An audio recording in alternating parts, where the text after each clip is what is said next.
Sejam todos bem-vindos, sejam todas bem-vindas ao Diário do TST, canal que eu desenvolvo para ajudar os profissionais da qualidade, meio ambiente, saúde e segurança do trabalho a aplicarem de maneira simples e fácil normas, instruções de trabalho, requisitos legais no ambiente onde atuam.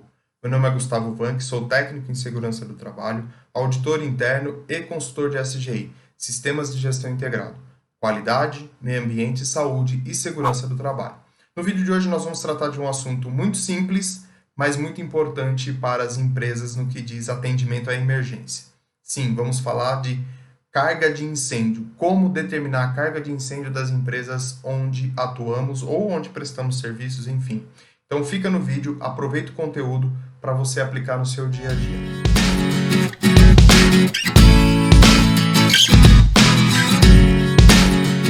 Bom, para falar de carga de incêndio, eu preciso de um embasamento legal. Então, esse embasamento legal que eu vou tratar aqui neste vídeo de hoje é a instrução número 14 do Corpo de Bombeiros do Estado de São Paulo. Então, é com base nesta instrução de trabalho que nós vamos trabalhar para determinar instrução de trabalho, não, corrigindo, instrução técnica número 14 do Corpo de Bombeiros do Estado de São Paulo. Então, é em cima desta instrução técnica que nós vamos trabalhar e nós vamos determinar a carga de incêndio para a nossa empresa.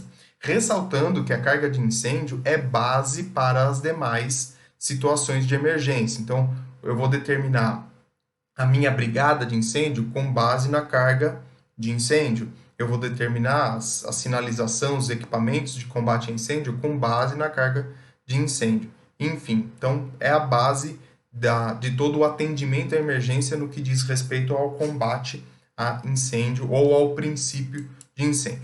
Então, seguindo em frente, nós temos aí a instrução técnica de número 14, onde ela vai ter como objetivo estabelecer os valores característicos da carga de incêndio das edificações e áreas de risco. Então, nós vamos determinar qual é a carga de incêndio e depois esta carga de incêndio vai dizer para a gente qual é o risco desta edificação, conforme a ocupação e seu uso específico. Isso é importante. Por que eu falo que é importante? E a gente já vai descobrir já.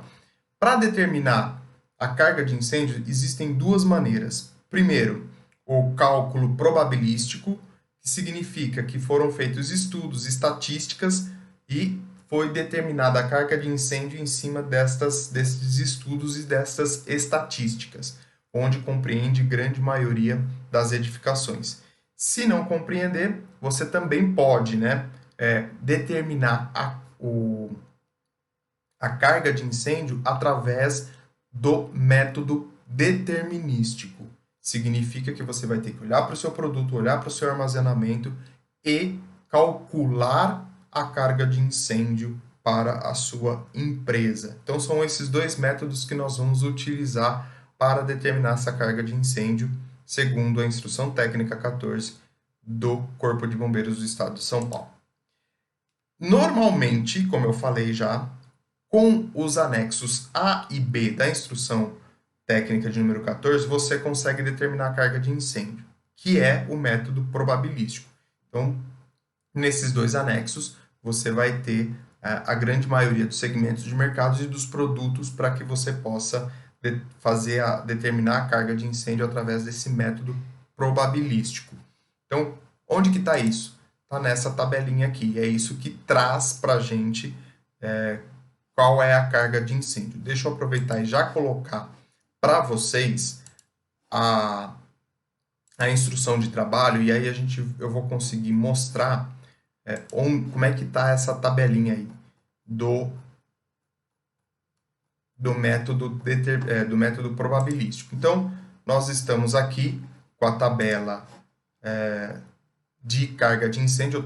Só para vocês saberem, eu estou com a instrução técnica número 14 aberta, mostrando aqui para vocês, e aí ela tem todo o procedimento que eu vou tratar aqui, vou mostrar para vocês, e depois ela vem com as cargas de incêndio, primeiro com o método probabilístico. Então, você tem aqui a ocupação e o uso dessa ocupação. Então, tem residencial, serviços de hospedagem, comercial, serviços profissionais e pessoais técnicos, enfim, lojas e locais de reunião de público, e aí você vai ter a destinação e depois você vai ter a carga de incêndio dentro, determinada pelo método probabilístico, e aí você já tem isso resolvido. Outro ponto que a gente tem, outro anexo, é o anexo B, ele vai tratar de produto por produto e como que isso está armazenado, né? Então, mostrando aqui para vocês na instrução de trabalho, na instrução técnica, corrigindo, chegando lá no anexo B, você vai ter todos os produtos, ou a grande maioria dos produtos, e conforme a altura do seu armazenamento, então que está aqui em metros, você vai ter a carga de incêndio para esta edificação. Então, alturas em metros, 1, 2, 4, 6, 8 e 10 metros, e o produto que você está armazenando. Importante ressaltar que toda a carga de incêndio, a unidade dela é em megajoule por metro quadrado.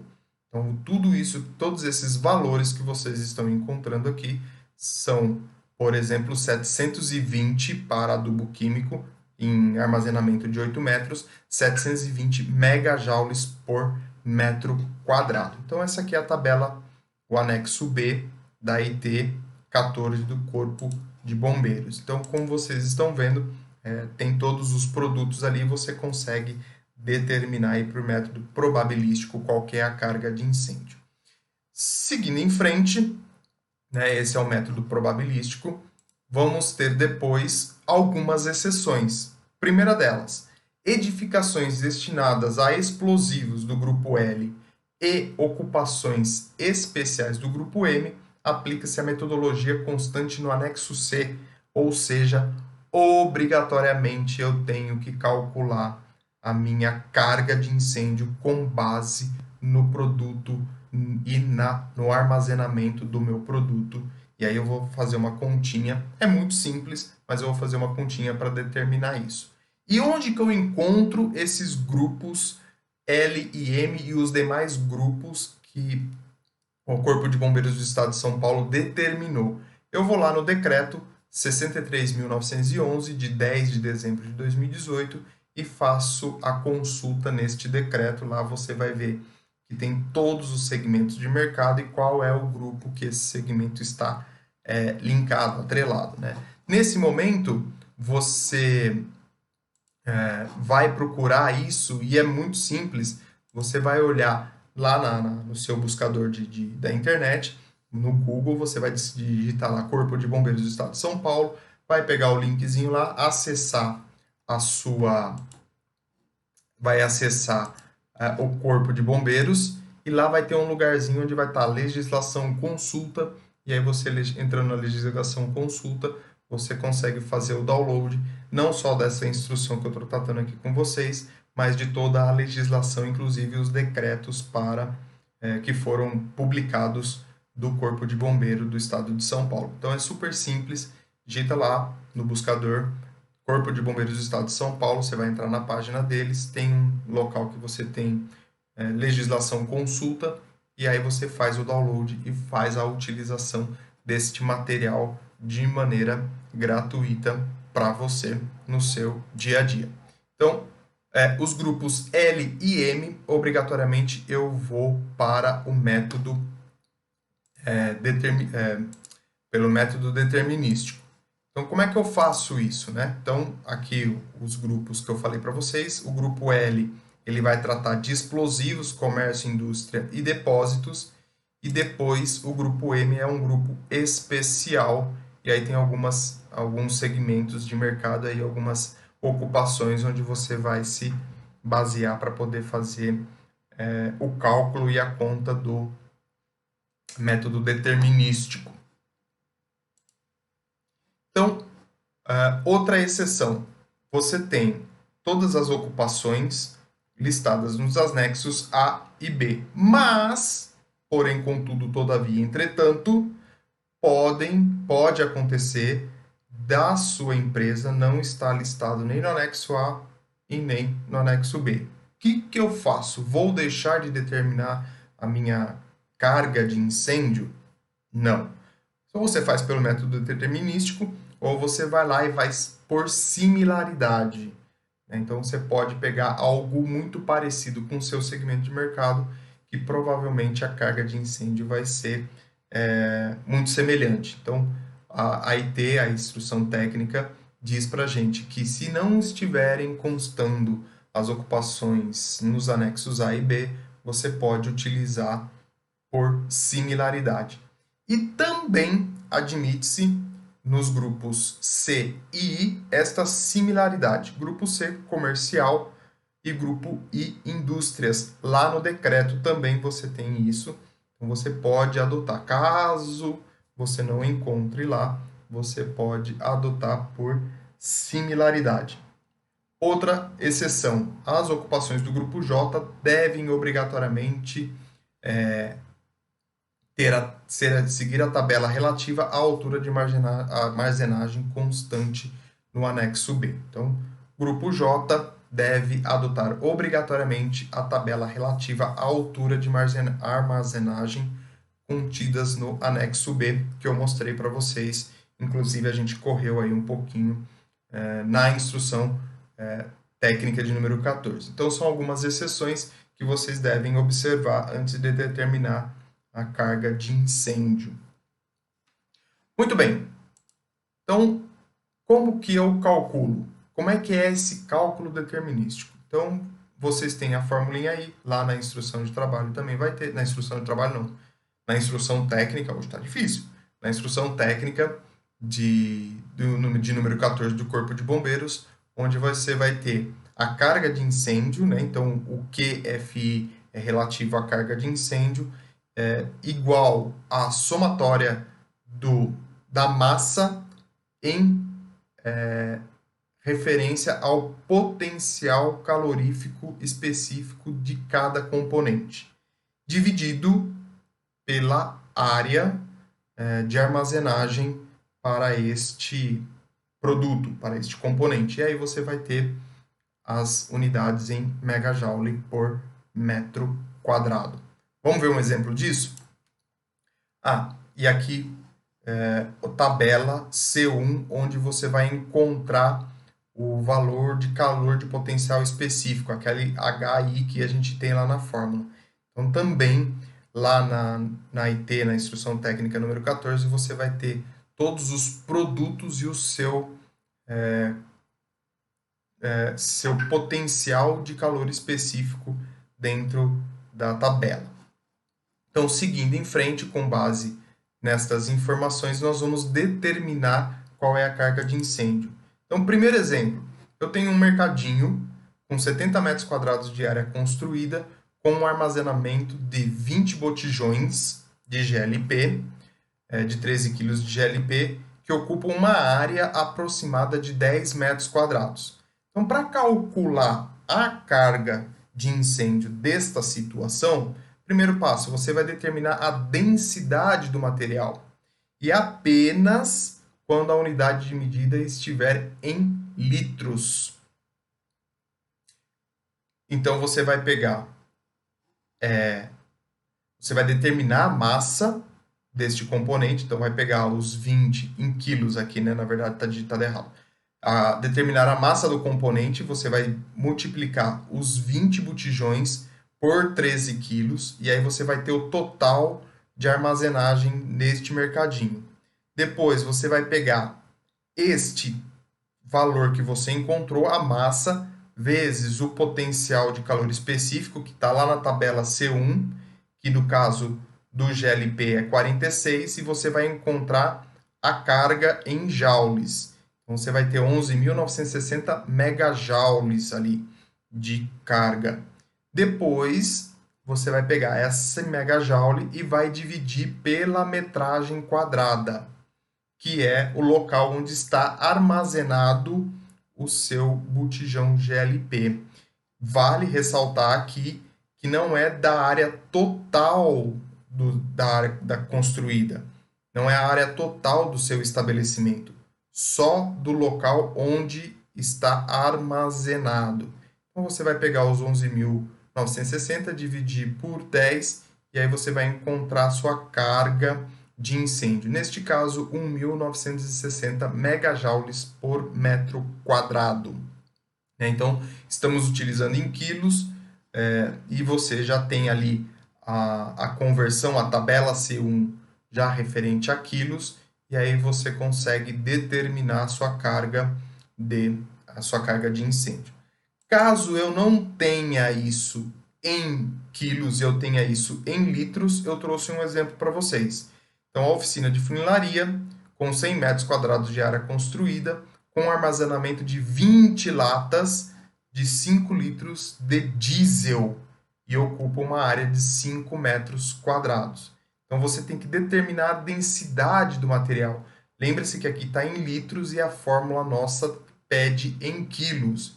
Então, vou pesquisar qual é a densidade do material e, determinando a densidade do material, eu vou descobrir quanto eu tenho em quilos. Então, no exemplo que eu coloquei para vocês, são 20 latas de 5 litros. Então, eu tenho um total de 100 litros de diesel armazenado nesta empresa de funilaria, multiplicado pela densidade do material, eu chego a 85,30 quilos de diesel armazenado nesta empresa. Agora ficou fácil. Pego os 85, vou lá na tabela C1 da instrução técnica número 14, acho o valor do potencial, multiplico e vou chegar na mesma situação, 3.667,90 megajoules. Pego este valor e divido pela minha área de armazenamento. Tenho 5 metros quadrados, então divido um pelo outro e chego a 733,58 megajoules por metro quadrado. Então, você tem a sua carga de incêndio para esta empresa de 733,58 megajoules por metro quadrado. Onde que eu vejo isso lá na tabela da instrução, né? Como é que eu chego lá? Só para mostrar para vocês onde eu tirei os 46 e os 43. Então, a tabela da IT14 está aqui, tabela C1, né? Então, referências de potencial e calor específico. Isso está ordenado por ordem alfabética. Então, biodiesel, butano, café, cafeína, diesel, 43. E aí você vai ter o gás propano, que é o gás liquefeito de petróleo, que está aqui, 40, propano, 46. E aí você tem a sua carga de incêndio, como eu havia falado para vocês. Então, com base nisso, você consegue determinar a sua carga de incêndio para estas duas situações. Então, se eu tenho armazenamento em litros, eu vou buscar a minha densidade do meu produto, transformo isso em quilos e depois procuro na tabela, como mostrei para vocês, aí eu determino isso. Para que eu vou determinar isso, né? Além de você seguir toda a parte de combate a incêndio, brigada e tudo mais. Eu vou determinar o grau de risco da minha empresa. Então, aí o decreto 63.911, ele traz com base na carga de incêndio se o risco é baixo, médio e alto. Então, a minha empresa vai ter um risco baixo, vai ter um risco médio ou vai ter um risco alto. Tudo isso é para que você consiga olhar para a sua empresa e, a partir dessa carga de incêndio, determinar os demais itens, né? Então, sinalização, rota de fuga, quantidade de equipamentos que vão ser utilizados dentro da sua organização para o combate ao princípio de incêndio, rotas para entrada e saída de viaturas, tudo isso neste grau de risco com base na sua carga de incêndio. Bom, era isso que eu queria passar para vocês hoje, ajudar e facilitar a encontrar essa base na parte de cálculo de carga de incêndio. Se você não sabia, aproveita o conteúdo, aplica no seu dia a dia. Se você já sabia, relembrou, continua aplicando isso no seu dia a dia para que a gente possa aí melhorar cada vez mais. Bom, eu fico por aqui. Não se esqueça de se inscrever no canal se você não é inscrito. Se você já é inscrito, aproveite e aplique no seu dia a dia, curta, comente, compartilha, faço questão de responder as dúvidas que são comentadas ou qualquer comentário que eu faço questão de respondê-las todas de maneira individual para que você possa sanar essas dúvidas e possa aplicar de maneira simples dentro do seu dia a dia. Aproveitando, eu vou deixar o link aqui para vocês aqui embaixo do site do Diário do TST. No site do Diário você tem uma planilha lá que você consegue baixar gratuitamente, que está linkada lá com a parte do Programa de Gerenciamento de Riscos Ocupacionais, o famoso PGR, está lá prontinha para você utilizar de maneira gratuita, você faz o download. E dentro do site também tem uma série de conteúdos para ajudar, para facilitar no seu dia a dia. Aproveite o conteúdo que está lá e desfrute-o da melhor maneira possível. E também vou deixar o link aqui de um curso para que você possa também aplicar no seu dia a dia. Curso simples, fácil, para facilitar o seu dia a dia aí. Então, o curso também é um custo bem acessível, bem tranquilo, e que o objetivo é sempre levar conteúdo, fazer com que você consiga facilitar e melhorar o seu dia a dia. Bom, eu fico por aqui, um grande abraço e a gente se encontra no nosso próximo vídeo.